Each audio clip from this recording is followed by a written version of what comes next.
Bonjour tout le monde, merci d'être là. Donc effectivement, je vais vous parler sciences ouvertes de manière générale et puis plateforme HAL de manière plus particulière. Euh, J'arrive à passer les diapos. Alors, juste pour vous rappeler mon parcours, il y a peut-être des gens qui me connaissent ici. J'ai fait un doctorat à l'ISED, j'ai soutenu ma thèse en 2019 et ça portait sur les clés d'identification numérique pour des insectes aquatiques. Donc, construction des clés d'une part, ensuite évaluation de la performance de ces clés et tests avec différents types de publics, chercheurs naturalistes, étudiants, professeurs des écoles, etc. Et ensuite, amélioration des outils, de l'identification, la capacité d'identification des clés, en ajoutant des critères écologiques et d'autres critères, par exemple, sur le cycle de vie ou le comportement.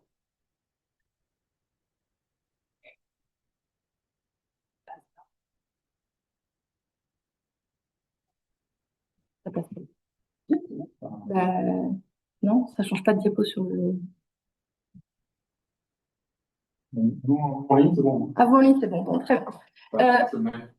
Et donc actuellement, je suis chargée de projet sciences ouvertes et bibliométrie à la direction des bibliothèques du Muséum et en particulier dans le service recherche, enseignement, expertise qui a plusieurs missions. Donc d'abord, bien sûr, comme c'est une bibliothèque, fournir de la documentation en soutien à la publication scientifique. Ensuite, former et sensibiliser les étudiants à MNHN, en particulier les doctorants et également les chercheurs dans les unités. Tout ce qui est du coup open access, sciences ouvertes et identifiant chercheurs, donc administration de halles muséum et des collections de plusieurs unités de recherche et d'appui à la recherche. Et enfin, une partie bibliométrie pour calculer des indicateurs à partir des données publiées en open access, publication du baromètre de la science ouverte de l'établissement et donc, de manière générale, mesurer l'impact des publications scientifiques de l'établissement.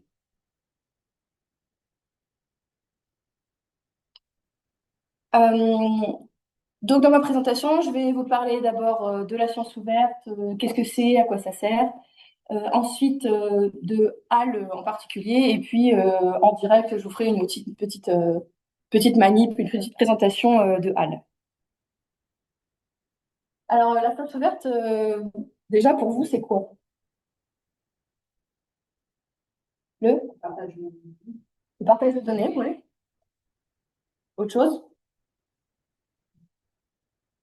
Il y a une notion de gratuité peut-être dedans. On partage gratuitement. Ouais, partage gratuit. Mhm. OK. Bah, la science ouverte, ça regroupe plein de choses.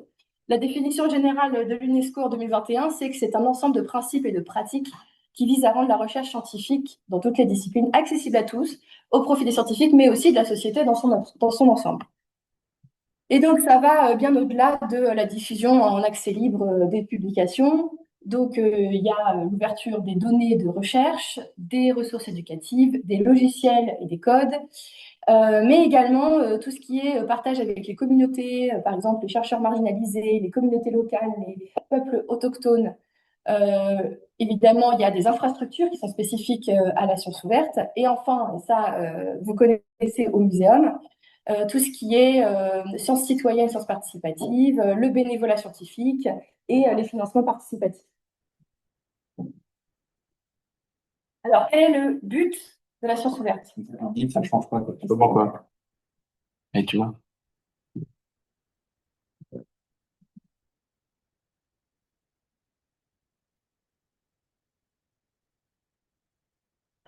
Désolée pour les problèmes techniques.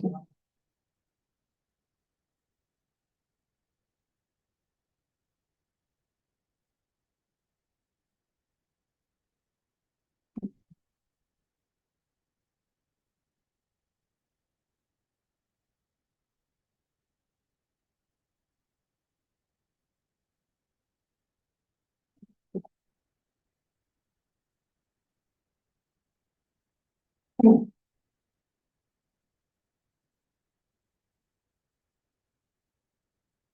je ne sais pas ce qui se passe sur votre écran. Il n'y a pas la même chose qui est affichée, la même chose que j'ai sur mon PC, mais c'est pas grave. Donc, quel est le but de la science ouverte? Bah, d'abord, démocratiser l'accès au savoir au maximum de public. Ensuite, augmenter l'efficacité de la recherche en permettant que les données soient, selon les principes FAIR, faciles à trouver, accessibles, interopérables et réutilisables. Et puis, de manière générale, améliorer la qualité des travaux de recherche au travers d'une science qui est notamment fortement étayée par les données et plus transparente. Et donc, le principe général de la science ouverte, on a tendance à dire que les données des publications doivent être aussi ouvertes que possible et aussi fermées que nécessaire. Pourquoi publier en open access? Ça n'a pas changé la diapo, non?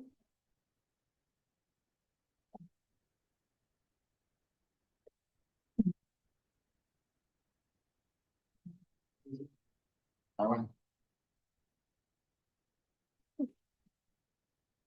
La diapo n'est pas changée, je suis désolée.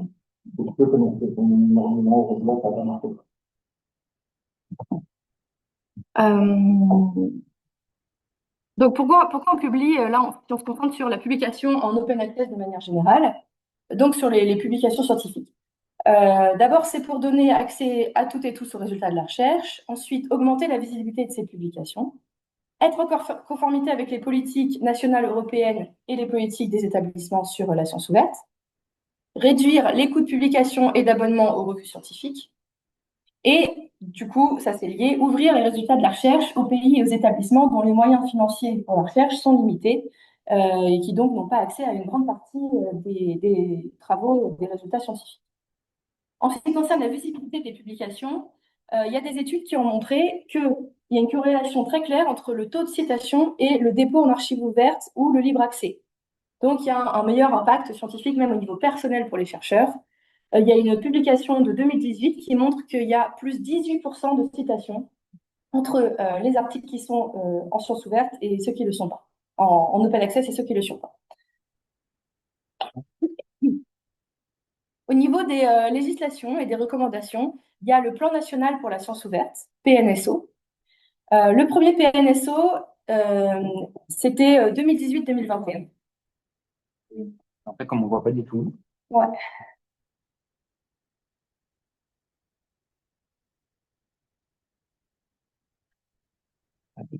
Ce qu'on va faire.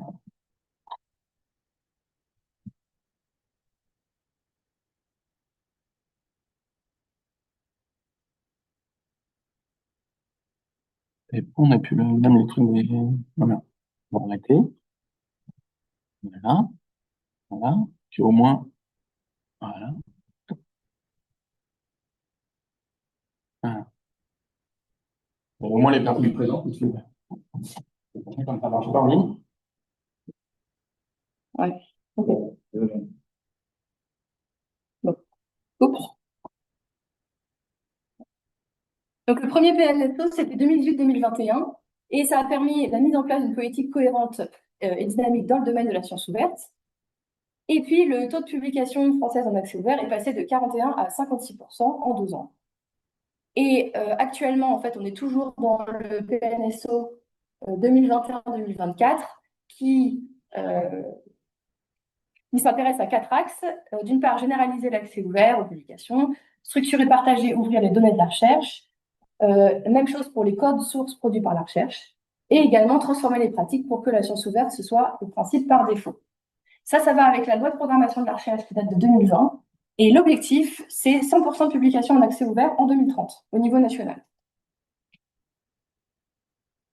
Ensuite, la loi pour une république numérique de 2016 dit que lorsqu'une activité de recherche a été financée au moins à moitié par des fonds publics et que l'écrit est publié dans un périodique qui paraît au moins une fois par an, l'auteur ou les auteurs ont le droit de mettre à disposition gratuitement dans un format ouvert par voie numérique la version finale du manuscrit qui a été adopté pour publication. Dès lors que l'éditeur met lui-même celle-ci gratuitement à disposition, donc ce qu'on appelle les journaux en open access, ou alors sinon, ce qu'on appelle le préprint, donc la version acceptée, qui a déjà été relue par les pairs, etc., mais sans la mise en page par l'éditeur. Et il y a également des obligations légales au niveau européen dans le cadre de Horizon Europe. Je ne vais pas détailler ici, je vous ai mis un lien si vous voulez aller voir. Au niveau du muséum, il y a la charte de la science ouverte qui date de 2023 et qui s'intéresse à 3 volets, les publications, les données logicielles et codes, et puis l'ouverture de la science pour la société, qui est une activité importante du muséum. En ce qui concerne les publications, la charte dit que le muséum impose le signalement et recommande fortement le dépôt de toutes les publications des membres du muséum dans l'archive ouverte HAL. Il soutient également l'édition Diamant, je vais vous en parler juste après. Et le muséum est particulièrement vigilant vis-à-vis des contrats qui sont pris avec les éditeurs. Il s'engage à rendre visibles les frais de publication, qu'on appelle aussi APC, et invite les membres de sa communauté à refuser les frais excessifs. Au niveau des autres tutelles de l'ISIEB, le CNRS, en fait, c'est un service du CNRS qui s'appelle le CCSD qui a créé HAL en 2001. Et en 2019, il y a la feuille de route sciences ouvertes du CNRS. Au niveau de Sorbonne Université, la science ouverte est l'un des 4 axes stratégiques qui est mis en avant dans le projet d'établissement 2019-2024. Et puis, surtout, un MOOC que je vous encourage à aller voir parce qu'il est très bien fait, le MOOC Sciences ouvertes, voilà, développé par SU. Au niveau de l'EPHE, il est co-signataire de la charte Sciences ouvertes de PSL, comme tous les autres établissements de PSL.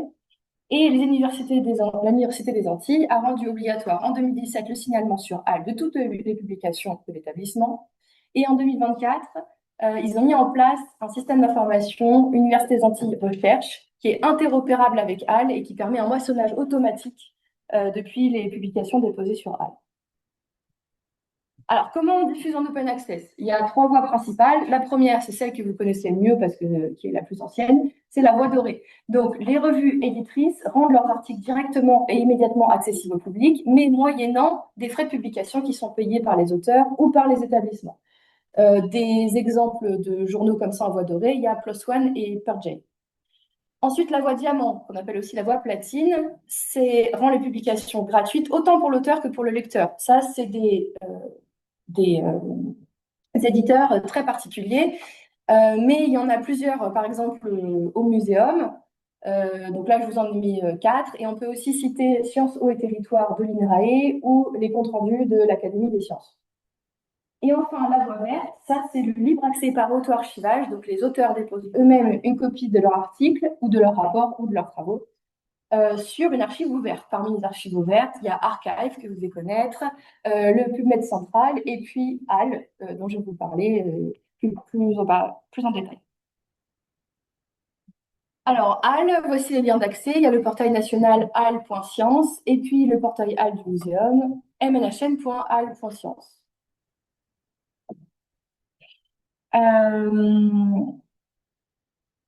Alors, HAL, quels sont les intérêts? D'abord, ça augmente la visibilité des travaux. Tout ce qui est déposé sur HAL est très bien moissonné par Google Scholar. Et par exemple, en ce qui concerne les rapports techniques, j'ai mis l'exemple de Patrinat, qui est une unité d'appui à la recherche ici, qui ne sont pas publiés dans des revues classiques. Ça permet une grande visibilité en open access, en dehors du système classique de publication. Ensuite, ça permet de s'assurer de la pérennité des fichiers et des accès parce qu'il y a des URL uniques et pérennes qui sont fournis par HAL, donc c'est un lien à du TAM, et la pérennité des fichiers et des formats, car tous les documents déposés dans HAL sont conservés sur les serveurs du Centre informatique national de l'enseignement supérieur. Et ça, par exemple, ce n'est pas le cas sur les réseaux sociaux que vous devez connaître comme ResearchGate ou Academia, où là, ce sont des réseaux privés, donc s'ils disparaissent, les documents déposés dessus disparaissent également. Ensuite, HAL permet une saisie unique pour différents documents. Ça permet d'alimenter un CV HAL. Ça permet de faire un lien direct pour calculer les bilans d'activité pour les rapports, notamment pour l'HCRS, même si on ne sait pas trop ce que ça va devenir maintenant qu'il n'y a plus d'HCRS. Et également le site web ou la page du laboratoire de l'unité. Et donc, en parlant de ça, vous pouvez aller voir, si vous voulez, le portail HAL-ISIEB. Donc, si vous tapez portail HAL-ISIEB sur Google, vous allez trouver. Mais sinon, le lien, c'est hal.sorbonne-université.fr/ISIEB. Et du coup, je vais y aller directement. Alors,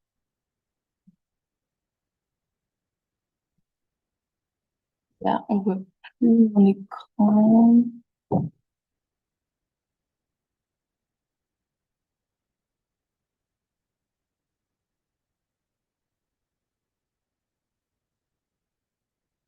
J'ai mon écran. Ça marche.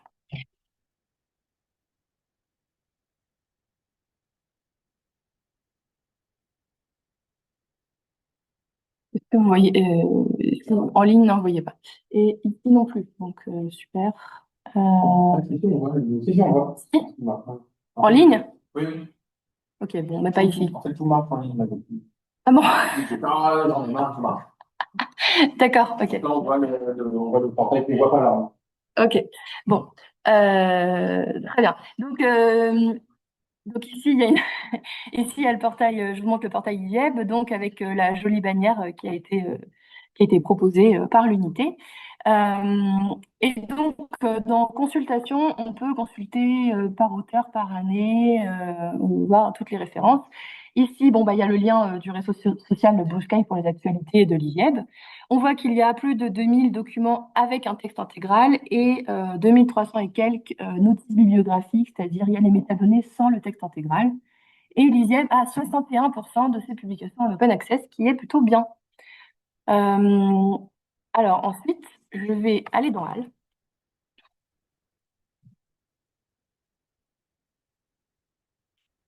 pour vous montrer comment ça marche si vous voulez vous créer un compte, etc. Donc je vais me mettre avec mon propre compte. Quand tu dis 65% en open access, c'est via RAL. Oui, c'est via, là c'est que les chiffres HAL. Et ça, c'est beaucoup.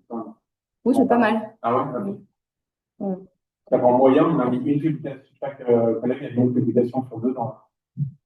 Non, Oh, ça, ouais, non, ça veut dire que deux publications sur trois déposées dans HAL sont en open access avec le texte intégral.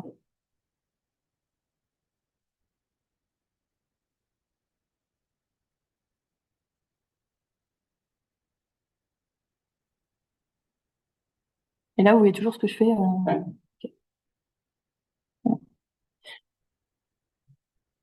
Donc, quand on n'a pas de compte HAL, en haut à droite, il y a marqué se connecter ou créer un compte, etc. Donc, ça, c'est facile. Il suffit d'avoir une adresse mail.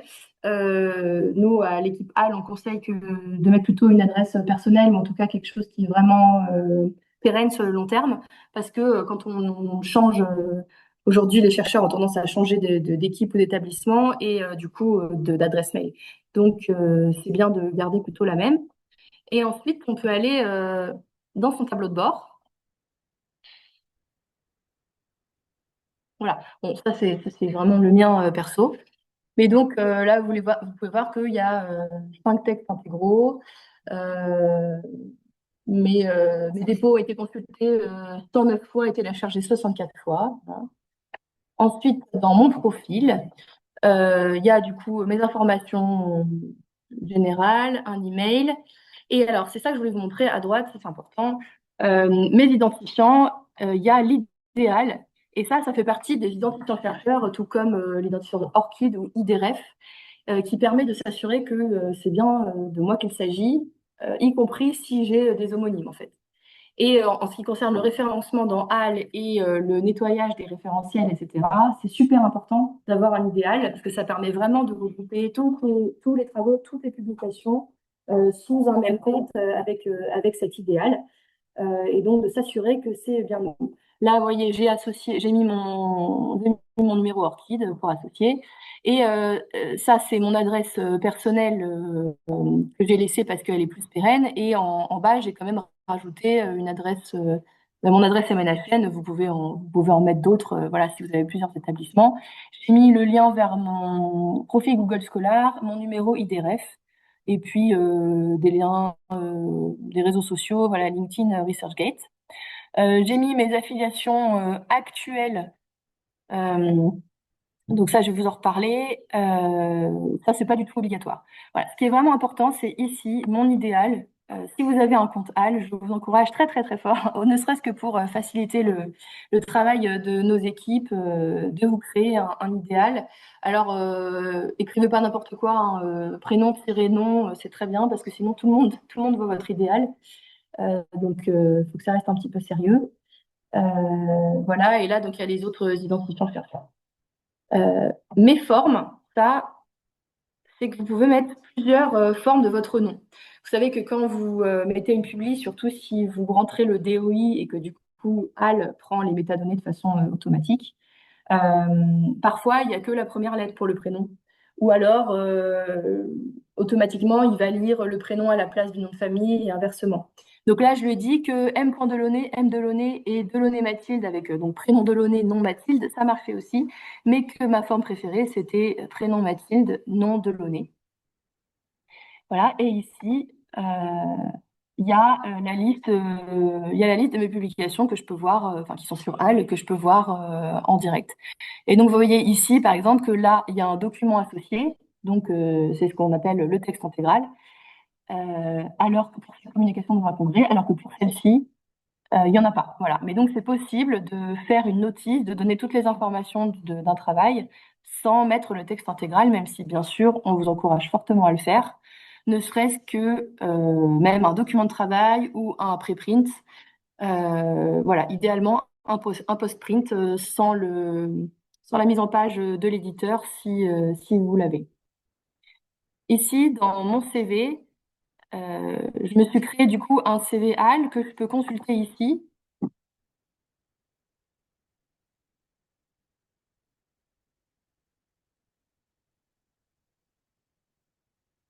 Voilà. Donc là, ça met en page automatiquement, mais on peut changer pas mal de choses. Là, j'ai fait très simple, mais on peut changer les couleurs, on peut mettre un petit texte sur soi, et puis on choisit ce qu'on veut faire apparaître. Voilà, moi j'ai choisi par exemple de mettre les articles en premier, ensuite ma thèse. Si vous voulez pas, par exemple, les communications dans un congrès, vous n'êtes pas obligé de les mettre. Et ça c'est bien parce que ça fait un lien, enfin, avec une adresse pérenne URL qui permet de toujours renvoyer vers votre CV. Et sur Google, c'est très bien référencé. Voilà, si je tape Mathilde Delaunay recherche, encore plus Mathilde Delaunay HAL, ça va mettre directement le CV avec mes affiliations actuelles. Voilà. Et bon, là, c'est mon taux de libre accès sur HAL. Oui, bah forcément, parce que tous mes articles publiés étaient en open access. Et les autres publications, il y avait pas d'histoire d'éditeur, de payer, tout ça. Alors, comment on ajoute une publication dans HAL? Alors déjà, important, je vous conseille fortement de chercher dans la barre de recherche de manière générale s'il n'existe pas déjà, pour ne pas créer un doublon. Voilà. Même si souvent la plateforme va vous le dire, oh, on a déjà un document qui s'appelle comme ça, est-ce que vous êtes sûr et tout. Très souvent, ça arrive que le doublon soit créé quand même. Donc, si vous n'avez pas vu votre publication, vous pouvez vous pouvez la déposer. Donc là, bah, c'est le plus, déposer.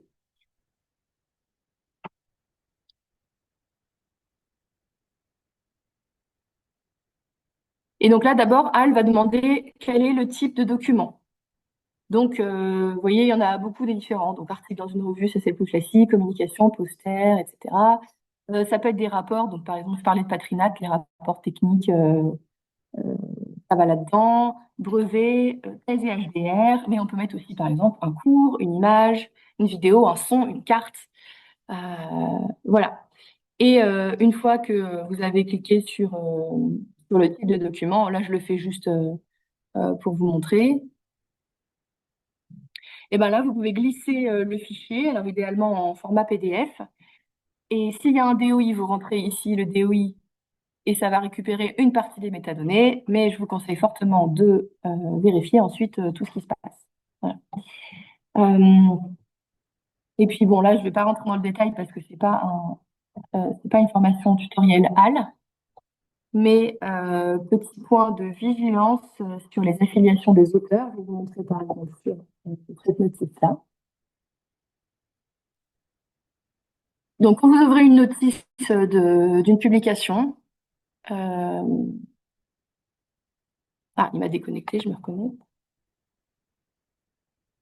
Voilà. Ici à droite, vous pouvez modifier les métadonnées. Donc, si vous faites ça, vous avez accès à toutes les rubriques. Voilà, donc là, il me dit le fichier s'appelle comme ça. Vous pouvez mettre la licence. Donc, ça, c'est plus avancé. Voilà. Et là, il y a la liste des auteurs. Et il faut mettre une affiliation. Et donc, le point de vigilance que je vous dis, c'est que les affiliations qu'il faut mettre ici, c'est la forme du laboratoire de l'UMR qui était exacte au moment de la publication, à la date de la publication. Par exemple, ici, c'est une forme verte de l'ISIEB parce que déjà à l'époque, l'ISIEB s'appelait comme ça avec ces tutelles-là. Mais par exemple, le deuxième laboratoire ici de Séverin-Louveau, il est en jaune parce que c'est la forme du laboratoire telle que c'était à l'époque. Mais aujourd'hui, c'est une autre forme voilà, qui serait du coup sous la forme verte. Mais l'important, c'est de mettre la forme à l'époque, quoi, de l'année où la publication a été faite. Voilà, moi je vous conseille toujours de rechercher les auteurs ici parce que vous pouvez voir, là par exemple, je peux voir que Romain Natier, alors déjà c'est son adresse MNHN, donc je me dis oui, c'est lui. Il a un idéal, Romain-Natier. Donc il faut toujours privilégier les formes auteurs vertes et s'il y en a avec idéal et sans idéal, prendre celle qui a un idéal en vérifiant quand même qu'il s'agit bien de la bonne personne. Là, Easyeb, c'est bien ça. Ensuite, vous pouvez mettre le titre, il vous demande dans quelle langue c'est, sous-titre éventuellement, domaine, c'est pas très important. Remplissez bien le résumé, l'abstract. Si la publication a un résumé dans les deux langues et un titre dans les deux langues, bah, mettez dans les deux langues. Les mots-clés, s'ils existent, sachant que vous pouvez les écrire à la suite avec une virgule ou un point-virgule et ça va mettre automatiquement toute la liste. La langue du document, ça c'est super important parce que sinon on a un logiciel, nous, les gestionnaires, qui nous dit oh, il y a un problème, là on a détecté du français et la langue du document est en anglais.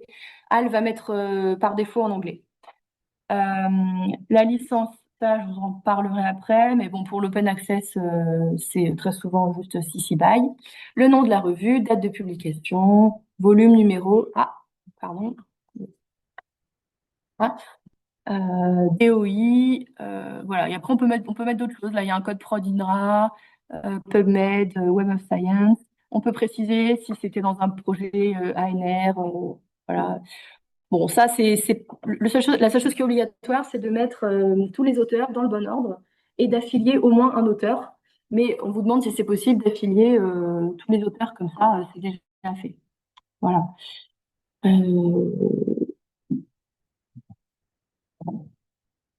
Et en gros, c'est ça que je vais vous montrer. Ensuite, à la fin, ben, vous faites modifier le dépôt ou déposer.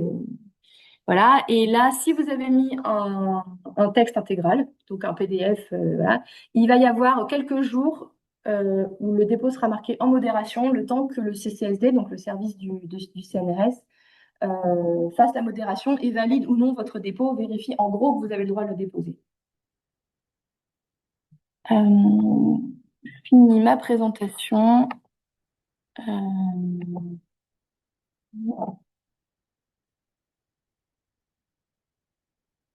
Que vous revoyez le PowerPoint. Voilà. Ouais, pas là. Non.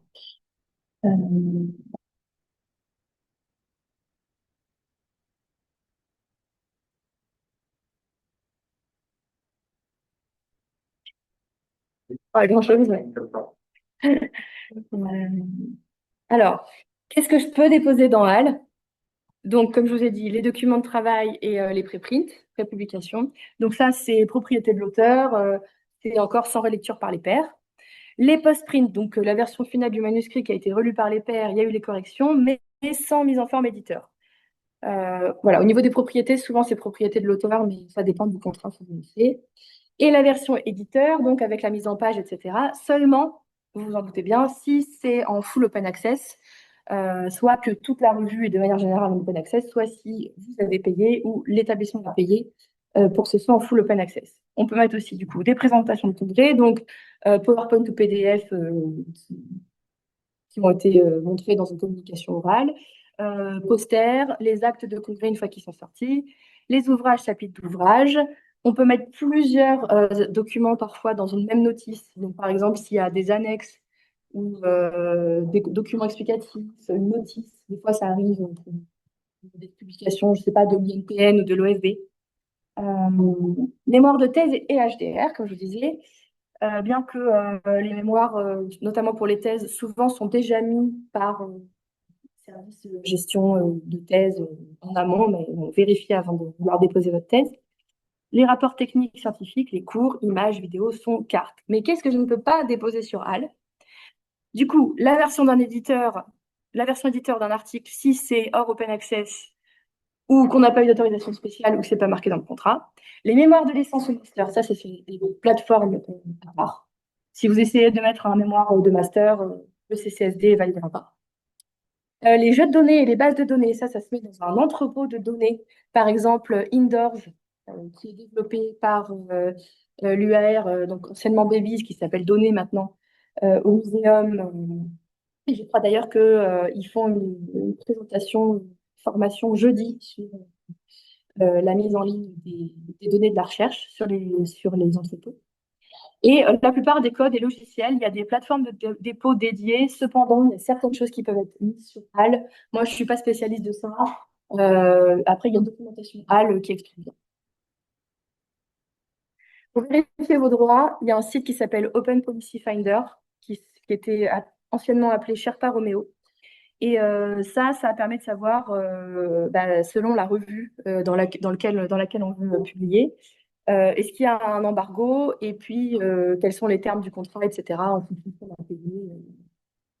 Ou Journal Checker Tool, qui est un peu similaire. Euh, voilà, j'en profite aussi pour vous. Je ne l'ai pas mis dans la diapo, mais donc pour vous parler des accords transformants, qui sont des accords des services de bibliothèque. Et en fait, c'est du coup la bibliothèque d'un établissement, du coup l'établissement de manière générale, qui paye en gros un bouquet euh, à l'ensemble des éditeurs et qui permet du coup à ce que toutes les unités de recherche ensuite passent par ça pour ne pas avoir à payer en plus les frais de publication en open access. Donc ça, vous pouvez vous renseigner sur l'intranet du muséum. Je mettrai à jour le PDF, voilà, sûrement on vous l'envoie, mais du coup, il y a une page avec la liste complète des bouquets qui sont dans les accords transformants du muséum. Voilà, si vous avez des questions, n'hésitez pas. Désolée pour les soucis techniques et merci pour votre attention.